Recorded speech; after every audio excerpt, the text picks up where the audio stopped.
Tamim al-Dari, who had embraced Islam, he used to be a Christian, embraced Islam, an Arab. He got up and he said, we were in a ship and a huge storm hit us. And we were lost until our ship reached an island. We entered the island. He says, a beast came to us on this island. It had so much hair on it that we could not tell the front from its back. Which was its head, which was its tail. We don't know. And we said, Waylaki ma anti. Woe to you, what are you? Never seen a creature like you before. And she spoke.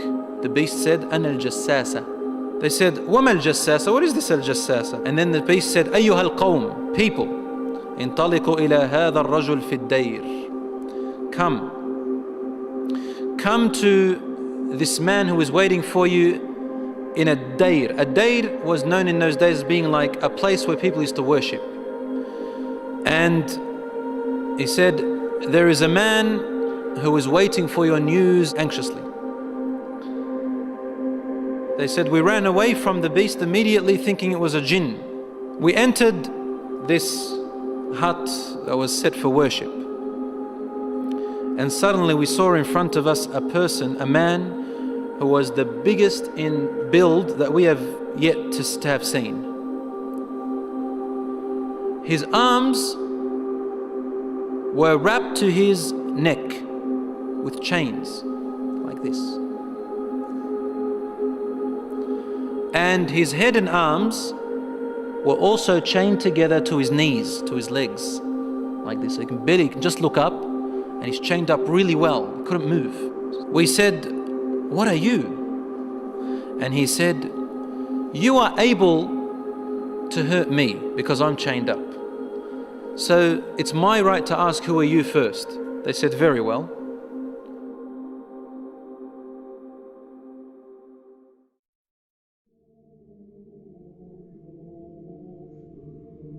We are people from the Arabs. We set sail in our ship and a storm hit us until we became lost and landed on this island. We came to this island and we found this beast that came to us that had so much hair on it, and it led us to you. They said we got afraid of this man and we didn't feel safe around him. However, the man said to us, tell me about the palm trees of Baisan. Baisan is a city in Jordan.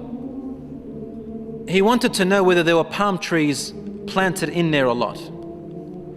We said, what do you exactly want to know about Baisan in Jordan? He said, I ask you, are there more palm trees and have they be filled with dates or not yet? They said, yes, it is full of palm trees and full of dates.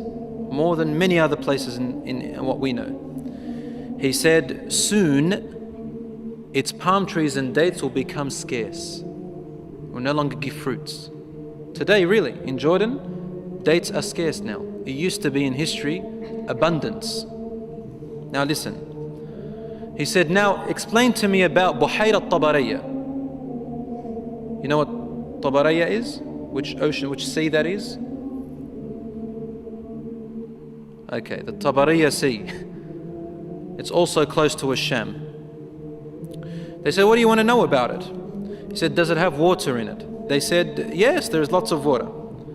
He said, soon its water is going to go away. It's not going to exist anymore. And truly today, the water has gone drier than before. Then he asked them, he said, tell me about Zughar fountain. Zughar fountain, probably about 3 days journey if you wanted to walk away from Jerusalem, Bayt al-Maqdis, that's where that fountain is. So basically in what we call Israel today. They said, what do you want to know about this fountain? He said, well, is there a large fountain and do people plant a lot of vegetation around it and it gives a lot of water yet? They said, yes, it's got a lot of water and its people plant a lot. Tell me about a prophet who is ummi, who is illiterate, cannot read or write. What has he done? They said he has come out in Mecca and now he lives in Yathrib, in Medina. He asked them, have his people fought him? They said yes. He said, what did he do? They said he was driven out by his own people. But he went to another Arab, the Yathrib people and those who embraced Islam with him, and they obeyed him. This man said to them, really? Has that really happened? They said yes. He said, أَمَا إِنَّ ذَاكَ خَيْرٌ لَهُمْ أَن يُطِيعُوهُ. He said, behold, it is better for those people who obey him to keep on obeying him. He's actually supporting the Prophet sallallahu alaihi wasallam. وَإِنِّي مُخْبِرُكُمْ عَنِّي. Now I'm going to tell you about myself. إِنِّي أَنَا الْمَسِيحِ. I am Christ. Isa alayhi salam. وَإِنِّي أُوشَكُ أَن يُؤْذَنَ لِي فِي الْخُرُوجِ فَأَخْرُجْ. He said, now very soon, based on the signs you've showed me, I'm going to be given permission to leave and I'm going to come out. فَأَسِيرُ فِي الْأَرْضِ. I will walk throughout the land. فَلَا أَدَعْ قَرْيَةً إِلَّا هَبَطْتُهَا فِي 40 لَيْلَةً. He said, there wouldn't be a village or a city or a place on earth except that I would have reached it, all in 40 days. The whole world in 40 days. غَيْرَ مَكَّةَ وَطِيبَةَ. All except two places, Mecca and Tiba, Medina. فَهُمَا مُحَرَّمَتَانِ عَلَيَّ كِلْتَاهُمَا. He said, they are both forbidden for me to enter. Now when we say he enters, it means he conquers, takes over. He owns it. كُلَّمَا أَرَدْتُ أَنْ أَدْخُلَ وَاحِدٍ. He goes, every time I wanted to come into one of them, an angel will stand guard holding a sword, and he will prevent me from entering Mecca and Medina.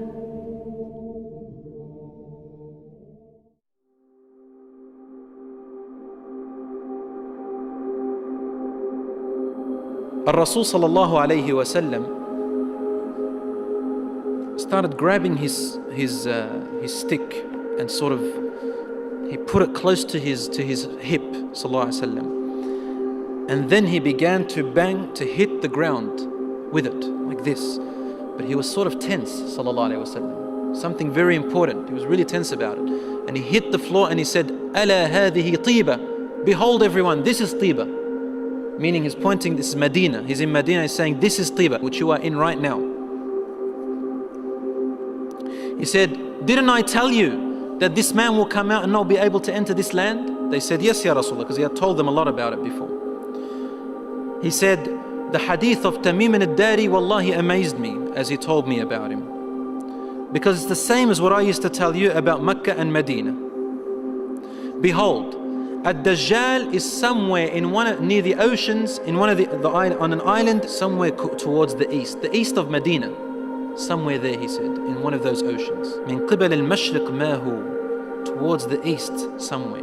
So even the Prophet ﷺ doesn't know exactly where he is, but in that direction. So he's close to the Middle East at the moment. So Allahu A'lam, al-Dajjal will first arise in Asham, in the Middle East area. Which gives a lot of, sense that the Jews will be the first to follow him because they are waiting for their Messiah to come. They don't believe that Isa alayhi salam was it. And they don't want to accept Muhammad sallallahu alayhi wa sallam. So they'll be the first to follow al-Dajjal. They say he is the real Isa. As for the Christians, they believe in the coming of Isa alayhi salam. Because they've mixed up their scriptures, they will think that this is the man. And because he will say, I am Isa, they will ask for him alayhi salam, they will ask for miracles, and he will do these miracles. Some of them won't be convinced. See, afterwards he'll say that I am God. Ana ilahukum. And then they'll say, what proof do you have? He said, only God can raise the dead. He said, okay, what if I raise your parents from the dead? They said, yes, we'll believe your God. So he will be able to get the jinns, the shayateen, to work for him, and he will raise them to become, to look like their parents, and they will speak to them. And so the people, non-Muslim people and the weak Muslims will follow him.